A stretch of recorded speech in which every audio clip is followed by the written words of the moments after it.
Polytechnic का class चल रहा है जिसमें लेसन नंबर 14 फिजिक्स का। तो लेसन नंबर 14 में हम लोग को चल रहा था प्रकाश का परावर्तन। तो हम लोग थ्योरी ख़त्म कर चुके थे, जो कि पीछे वाले लेक्चर में अगर आपने नहीं पढ़ा है तो उसको देख लें। और उसके बाद आज पढ़ेंगे हम लोग अभ्यास प्रश्न करेंगे, जो कि 32 क्वेश्चन होगा, 32 उतना पूरा आज हम लोग क्लियर कर लेंगे। तो फर्स्ट क्वेश्चन स्लाइड में लगाइए। फर्स्ट क्वेश्चन है, आप लोग देख रहे हैं स्क्रीन पर, तो उसको पहले पढ़िए और उसके बाद ऑप्शन को देख करके और उसे टिक कीजिए, ठीक है।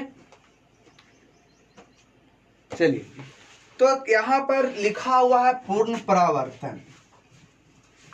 पूर्ण परावर्तन, थोड़ा सा कंफ्यूजन एक है कि पूर्ण आंतरिक परावर्तन रहेगा, अपूर्ण आंतरिक परावर्तन, और एक होगा सिंपली पूर्ण परावर्तन।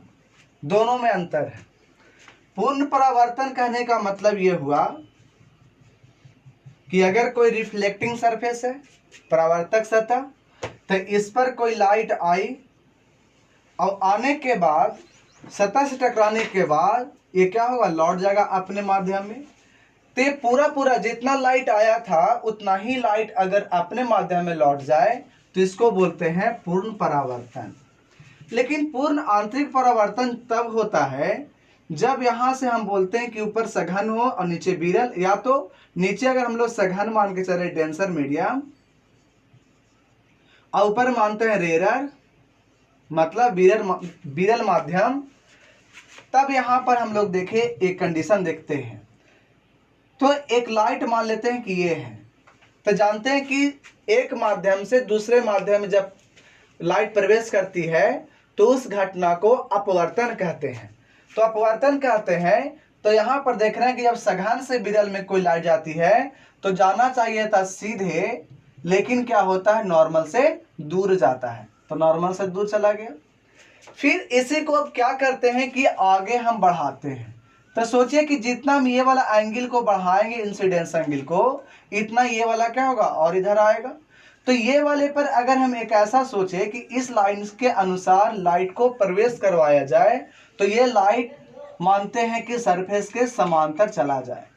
जब सरफेस के समांतर चला जाएगा तो इस वाले आपतन कोण को यहाँ पर क्रांतिक कोण के नाम से जानेंगे, यानी क्रिटिकल एंगल के नाम से जानेंगे। अब इसी में यहाँ पर जैसे क्रिटिकल एंगल से थोड़ा सा ज़्यादा एंगल दिए, थोड़ा सा ज़्यादा एंगल दिए, थोड़ा सा भी अगर बढ़ जाए, तब क्या होता है कि ये लाइट डेंसर में ही लौट आता है, यानी यहाँ पर परावर्तन हो गया। जब परावर्तन हो गया तो यहाँ पर हम बोलेंगे कि सघन माध्यम से विरल माध्यम में जब लाइट जा रही थी, उस केस में आपतन कोण का मान क्रांतिक कोण के मान से अधिक लेने पर यह घटना घटती है पूर्ण आंतरिक परावर्तन। लेकिन अभी हम लोग अपवर्तन नहीं पढ़े हैं, ठीक है। तो ये क्वेश्चन देने का सवाल नहीं है, तो आशा है क्वेश्चन यहाँ पर होता पूर्ण परावर्तन, यानी आंसर हमारा होता इसके आधार पे। तो इसमें देखते हैं परावर्तन में कि जिस माध्यम से आता है उसी माध्यम में लौट जाए, यानी आपतित किरण और परावर्तित किरण एक ही माध्यम में होगा। जब सेम माध्यम में होगा तो उसका अपवर्तनांक क्या होगा, सेम होगा। तो इसका आंसर होना चाहिए सी, डी कभी नहीं होगा। डी अगर यहाँ पर अगर पूर्ण आंतरिक परावर्तन भी चलते तो डी में लिखा हुआ क्रांतिक कोण के कम कोण पर, तो क्रांतिक कोण यहाँ पर है, तो अगर क्रांतिक कोण यहाँ बीच में है तो इसे कम लेंगे तो अपवर्तन हो जाएगा, तो परावर्तन नहीं होगा। तो परावर्तन के लिए क्या होना पड़ता, क्रांतिक कोण से अधिक मान लेना पड़ता। तो ये ऑप्शन डी नहीं होगा, यहाँ पर आंसर हम लोग सी लगा सकते हैं। चलिए नेक्स्ट क्वेश्चन, क्वेश्चन नंबर हम लोग आते हैं 2 पर। चलिए इसको भी अब क्वेश्चन को पढ़िए और उसके बाद टिक आउट कीजिए, पॉज करके देख लीजिए क्वेश्चन को। चलिए तो आते हैं सेकेंड नंबर क्वेश्चन पे। कहा जा रहा है कि वस्तु के समान माप, मतलब जितना ऊंचाई वस्तु का है उतना ही ऊंचाई अगर प्रतिबिंब का आता है, ठीक है, जितना ऊंचाई वस्तु का है उतना ही ऊंचाई प्रतिबिंब का आता है। तो कब प्राप्त होता है, तो यहाँ पर ध्यान देना है कि मान लिया जाए कि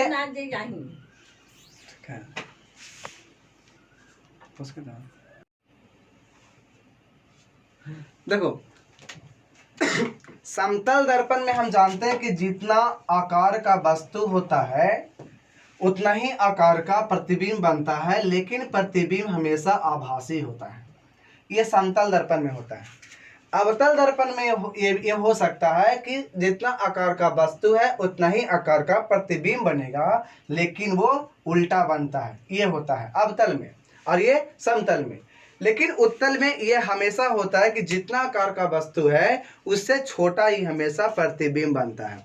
तो क्वेश्चन में यहाँ पर कहा जा रहा है कि क्वेश्चन मंडल है कि वस्तु का समान माप मतलब इक्वल साइज। तो इक्वल साइज हमें दो दर्पण मिला, एक दर्पण मिला समतल और एक मिल रहा है दर्पण है अवतल। दोनों में यहाँ पर एक अंतर दिखाई दे रहा है। इक्वल तो साइज है इमेज का, बराबर है, लेकिन अंतर इतना है कि समतल में वास्तविक अगर वस्तु है तो उसका प्रतिबिंब काल्पनिक बनता है, लेकिन अगर अवतल लेते हैं तो वास्तविक वस्तु है तो वास्तविक ही उसका में प्रतिबिंब बनता है। तो क्वेश्चन में कहा जा रहा है कि समान माप तो हो, साथ ही साथ वास्तविक प्रतिबिंब हो। ये प्राप्त किसमें होगा? तब इसमें होगा अवतल दर्पण के सामने रखेंगे उसमें, यानी आंसर इसमें हो जाएगा सी। अब है क्वेश्चन नंबर 3। क्या है? तो कौन सा ऑप्शन होगा 3 का? तो देखते हैं कौन सा दर्पण समांतर किरण पुंज को अपसरित कर देता है। तो देखिए यहां पर वर्ड है अपसरित और एक वर्ड आता है अभिसरित। दोनों में अंतर है। अपसरित का मतलब है कि एक जगह से किरणें आए, चाहे समांतर भी अगर आती होगी, तब ये क्या होगा कि आने के बाद ये क्या हो जाए? फैल जाए, तो इसको बोलते हैं अपसरित। लेकिन अगर समांतर ही आए, अगर सब जाने के बाद एक ही जगह पे अगर मिल जाए, तो इसको बोलते हैं अभिसरित। तो क्वेश्चन में कहा जा रहा है कौन से दर्पण में किरण पुंज अगर अपसरित इसमें होगा।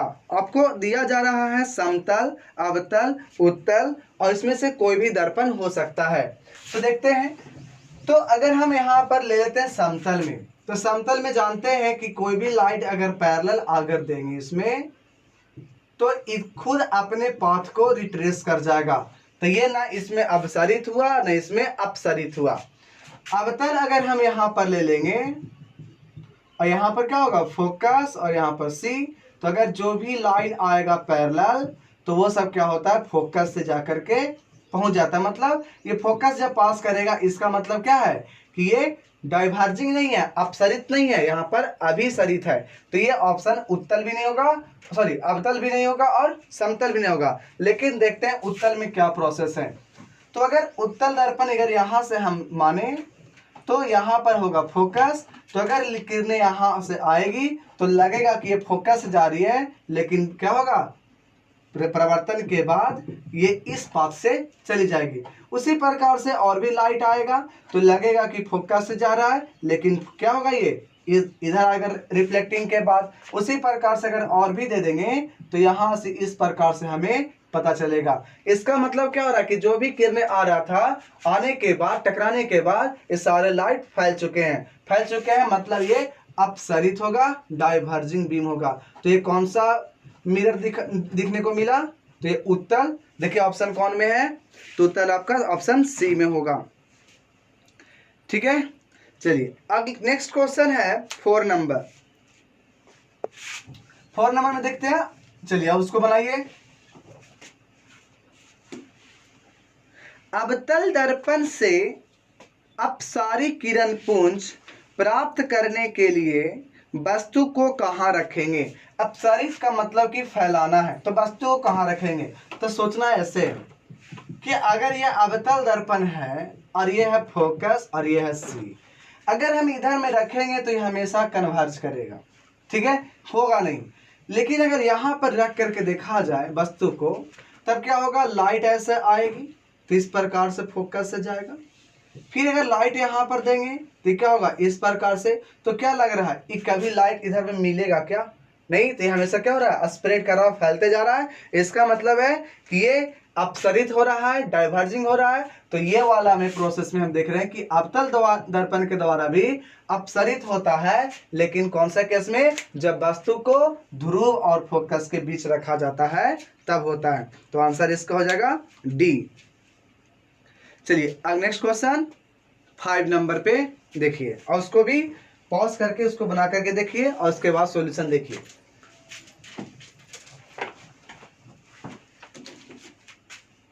चलिए देख लिए होंगे। तो क्वेश्चन नंबर 5 पे, एक व्यक्ति अपने सामने रखे दर्पण में अपने से बड़ा प्रतिबिंब देख रहा है, वह दर्पण कौन होगा। तो इसको डायरेक्ट आप सोचिए, हम जितना बड़ा, अगर मान लीजिए कि इतना बड़ा है कोई वस्तु है, ये अपना से बड़ा प्रतिबिंब बनाना सोचता है, तो कौन सा दर्पण होगा। तो जो बड़ा बनाने की बात है तो बस एक ही दर्पण आता है, वो है अवतल। कैसे, समतल में जितना बड़ा वस्तु उतना ही बड़ा प्रतिबिंब बनेगा, उत्तल में जितना बड़ा वस्तु है तो उससे छोटा ही बनता है उत्तल में हमेशा प्रतिबिंब। तो उत्तल भी नहीं होगा, समतल भी नहीं होगा, तो हमारा ऑप्शन कौन सा हो जाएगा, अवतल। 6 नंबर क्वेश्चन पे देखते हैं।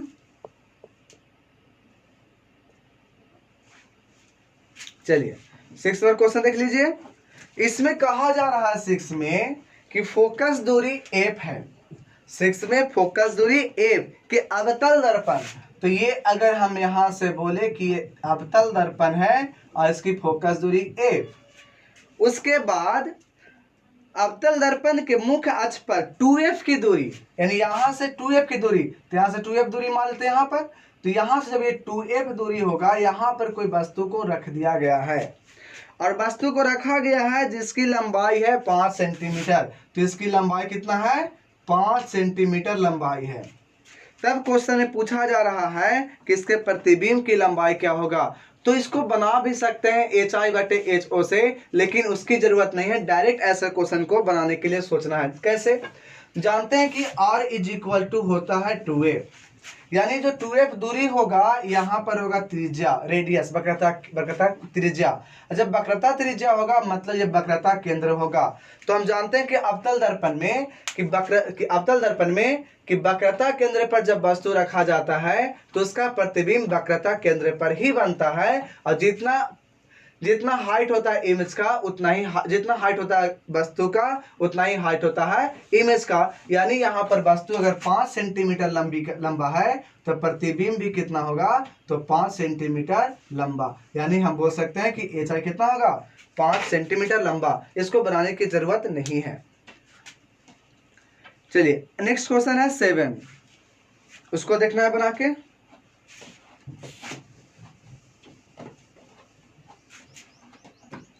कहा जा रहा है कि एक उत्तल दर्पण से 25 उत्तल दर्पण है। तो यहां पर हम उत्तल दर्पण दिखा देते हैं।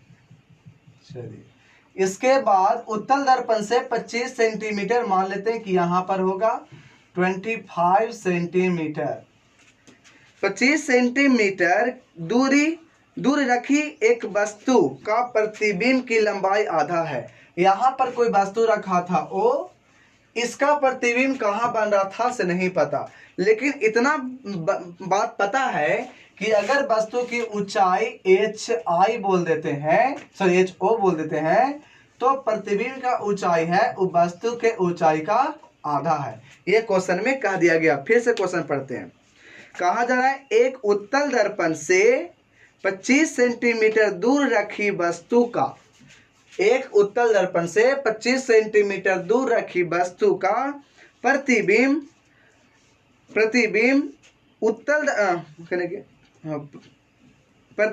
वस्तु की लंबाई का आधा, जो प्रतिबिंब बना वस्तु की लंबाई का आधा है, तो उसकी फोकस दूरी बताए। तो उत्तल दर्पण है तो हम जानते ही हैं कि इसका फोकस होगा पीछे में, और जो भी इसका प्रतिबिंब बनता होगा वो इधर बनता होगा।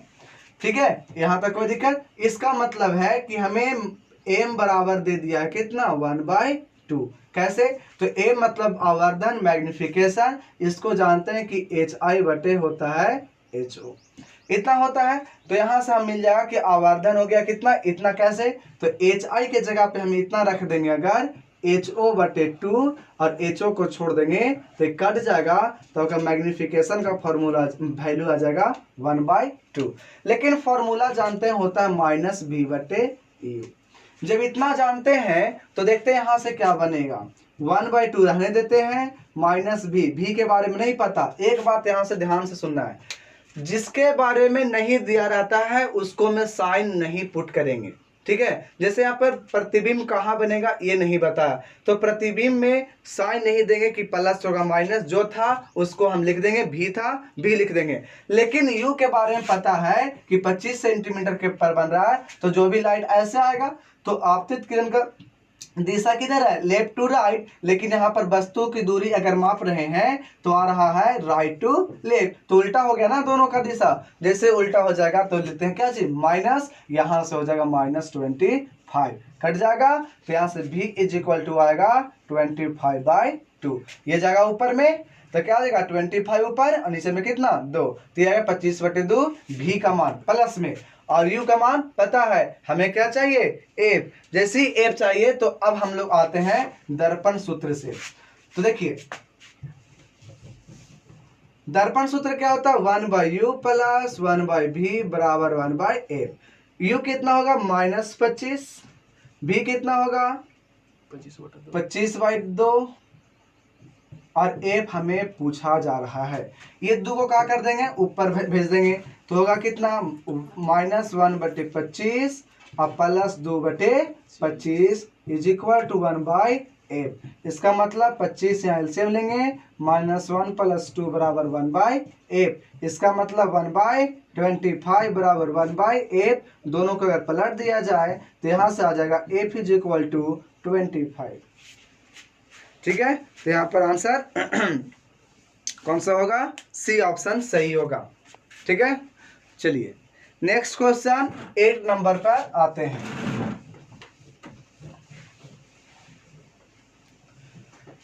8 नंबर क्वेश्चन में क्या है, तो उत्तल दर्पण से, फिर से यहां से बात कही जा रही है उत्तल दर्पण, तो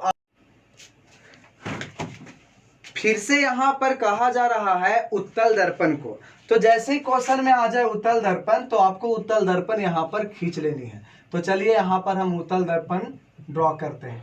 तो उत्तल दर्पण ड्रॉ कर दिए, दिखाई दे रहा होगा। इसमें कहा जा रहा है कि उत्तल दर्पण से 40 सेंटीमीटर दूर रखी वस्तु का प्रतिबिंब 10 सेंटीमीटर दूरी पर बनता है। तो यहां से जब 40 सेंटीमीटर इधर में जब आएंगे तो वस्तु मिलेगा कितना पर, 40 सेंटीमीटर पर। अब इसको से प्रतिबिंब, सॉरी ये उत्तल दर्पण नहीं खिंचाया, ये अवतल था। उत्तल दर्पण ऐसा होता है। अब इसका प्रतिबिंब कहाँ बनेगा, 10 सेंटीमीटर। तो प्रतिबिंब कहाँ बनता है, इसमें पीछे, और ये कितना होगा 10 सेंटीमीटर पर बन रहा प्रतिबिंब। अब इसमें क्वेश्चन क्या पूछी जा रही है कि इसकी फोकस दूरी बताइए। तो देखिए वस्तु दूरी है u से हम लोग डिनोट करते हैं। तो जैसे u से डिनोट करेंगे तो यहाँ पर u आ जाएगा कितना, तो u यहाँ पर देखने को मिलेगा, डायरेक्शन क्या हो गया, उलट गया, रिवर्स है, इसका मतलब होगा -40। फिर यहाँ पर भी चलेंगे वस्तु प्रतिबिंब की दूरी, तो यहाँ पर इस डायरेक्शन में अगर आपतित किरण था तो अब डायरेक्शन भी है इधर ही, इसका मतलब होगा प्लस में 10। तो अब हम लोग दर्पण सूत्र चलेंगे तो होता है 1/U + 1/V = 1/F। तो इस केस में क्या करना है, वैल्यू को रखना है और कैलकुलेट करना है F। जैसे देख लेते हैं 1/-40 + 1/10 = 1/F। एलसीएम कितना लिया जाएगा 40, तो यहाँ से -1 और प्लस में 4 = 1/F। इसका मतलब है 3/40 = 1/F। क्या करना है, इसको पलट देंगे तो F बराबर आएगा 40/3 cm।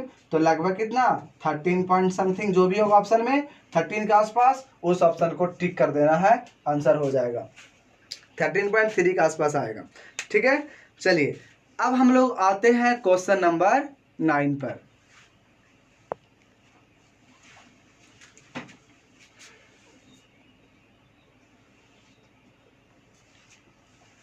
ठीक है, 9 नंबर क्वेश्चन बनाइए।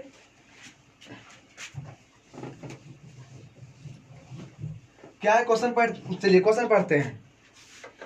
किसी अवतल दर्पण, यहां पर बोल रहा है अवतल दर्पण, तो सिंपल यहां पर अवतल दर्पण ड्रॉ कर लेना चाहिए।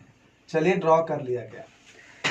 कहा जा रहा है जिसकी वक्रता त्रिज्या 20 सेंटीमीटर, मतलब जिसका सी होगा वो यहां से 20 सेंटीमीटर पर होगा। किसी वस्तु का दुगने आकार का वास्तविक प्रतिबिंब बनाने के लिए, देखिए आपको बनाना क्या, इसको एफ होगा ना, यहाँ पर आपको बनाना है वस्तु के आकार के दुगने प्रतिबिंब। मतलब अब ध्यान, यहाँ पर हम लोग ऑप्शन डायरेक्ट लगा सकते हैं। जैसे ऑप्शन देख रहे होंगे 15 है, 20 है, 10 है और 5 है ना। तो आपको क्या बताना है, किसी वस्तु का दुगने आकार का वास्तविक प्रतिबिंब बनाना है। तो इसके लिए वस्तु को कहाँ रखेंगे, तो आपको ऑप्शन डायरेक्ट यहाँ पर आ जाएगा। जैसे ऑप्शन हम यहाँ पर लिखते हैं क्या क्या है, तो आपको ऑप्शन यहाँ पर 15 सेंटीमीटर है। बनाने की इस क्वेश्चन की जरूरत नहीं है। अगर आपको 6 थ्योरी जो आपको बताया गया था कि वस्तु कहाँ रखेंगे, प्रतिबिंब कहाँ बनेगा, कैसा बनेगा, तो आपको यहाँ पर बनाने की जरूरत ऐसे क्वेश्चंस में नहीं आएगा। कैसे देखते हैं, हमको पता है कि सी है 20, तो यहाँ से हमारा एफ मिल जाएगा कितना, 10। अब हमको चाहिए था कि वस्तु के दुगना प्रतिबिंब, तो जानते हैं कि इधर से अगर इसमें हो तो जो भी चीज रखेंगे छोटा रहेगा, और इससे अगर इधर आते हैं तो हमेशा बनता है बड़ा। तो जब यहाँ पर वस्तु रखेंगे तो इसका प्रतिबिंब बनना चाहिए इधर बनेगा और वास्तविक होगा, और ये क्या होगा, बड़ा होगा। तो इस केस में जब ये वाला बड़ा होगा, इसका मतलब जो भी हमारा ऑप्शन होगा वस्तु के लिए वो 10 और 20 के बीच में होना चाहिए। तो देखिए 10 और 20 के बीच में ऑप्शन कौन सा है, तो आपको ऑप्शन एक ही दिखाई दे रहा होगा, वो भी 15। ठीक है, क्लियर हुआ। तो फिर से इसको देख लीजिए, क्या बोले कि यहाँ पर बोला गया कि जितना वास्तु है उसके दुगने आकार चाहिए प्रतिबिंब का, वो भी वास्तविक में। वास्तविक में जैसे बोला तो समझिए अवतल दर्पण होगा। अवतल दर्पण जानते हैं कि बड़ा हमेशा सी के बियॉन्ड होता है, जब सी के बाद होता है सबसे बड़ा, तो इसका मतलब कि जो वस्तु रहेगा वो एफ और सी के बीच में रहेगा। एफ 10 है, सी 20 है, तो 10 और 20 के बीच में आंसर कौन सा हो जाएगा, 15। चलिए अब आते हैं क्वेश्चन नंबर 10 पे।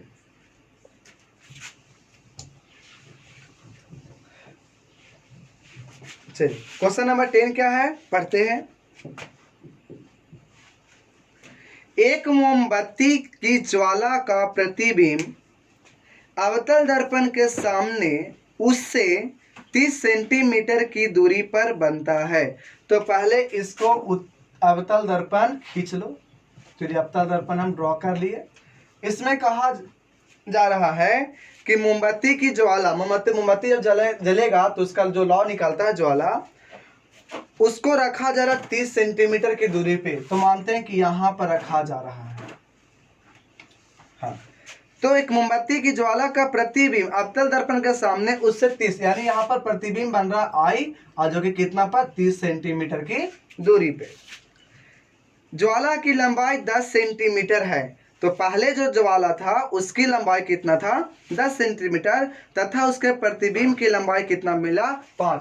तो यहाँ पर हम मानते हैं कि प्रतिबिंब तो बनेगा कैसा, नीचे, तो ये मिला है 5 सेंटीमीटर, और इसका छोटा बन रहा है, और वस्तु क्या है, बड़ा। इसका मतलब यहाँ पर होगा सी, और इस साइड में यहाँ पर वस्तु हो जाएगा कितना, 10 सेंटीमीटर का।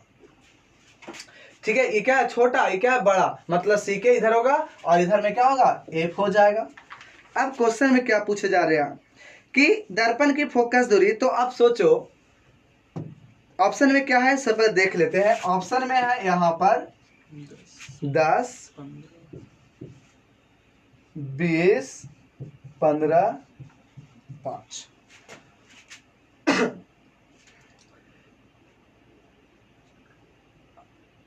सी के बारे में कुछ नहीं पता तो डायरेक्ट इसको हम नहीं लगा सकते हैं, इसको बनाना पड़ेगा। चलिए बनाते हैं। कैसे बनाएंगे, तो यहाँ पर दिया हुआ जो लिख लेंगे, ऊपर में है हाइट ऑफ ऑब्जेक्ट होगा प्लस में 10, हाइट ऑफ इमेज होगा माइनस में 5। यू का पता नहीं लेकिन भी का पता, इस साइड में है माइनस में 30। यहाँ पर पहला हम लगाएंगे आवर्धन का। आवर्धन में होता है HI बटे HO और तब माइनस भी बटे U। ठीक है, बताए थे जिसके बारे में जानेंगे साइन लगाएंगे, जिसके बारे में नहीं जानेंगे साइन नहीं लगाएंगे। अब HI कितना था, माइनस में 5, और HO कितना था 10, यहाँ पर माइनस भी कितना था -30 और यू कितना था, यू पता नहीं। अब ये माइनस माइनस कट जाएगा, यहाँ से आएगा 2।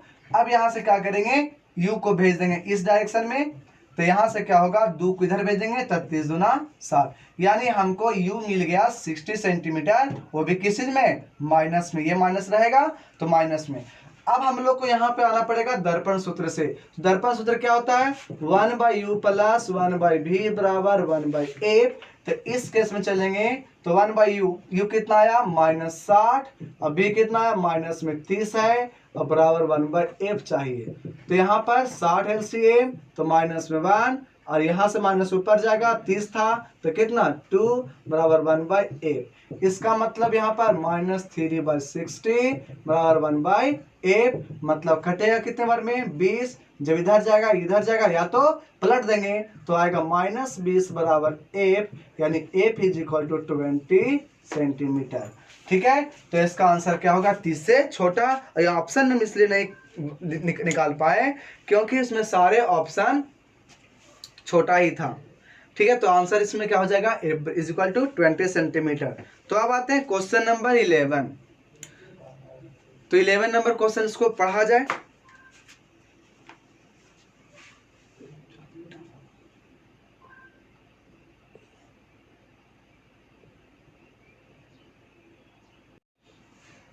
अब क्वेश्चन नंबर 11 है, आप लोग को बनाना है, होमवर्क में दे दिया जा रहा है और लेक्चर लंबा ज़्यादा होने के वजह से नेक्स्ट दिन देखेंगे। ठीक है, तो क्वेश्चन नंबर 11 बना करके देखना है। देखिए आपको 12 है, ये भी बना करके देखना है। 13, 14, 15, 16, 17, 18, 19, 20, इतना क्वेश्चन आपको बना करके लाना है। ठीक है।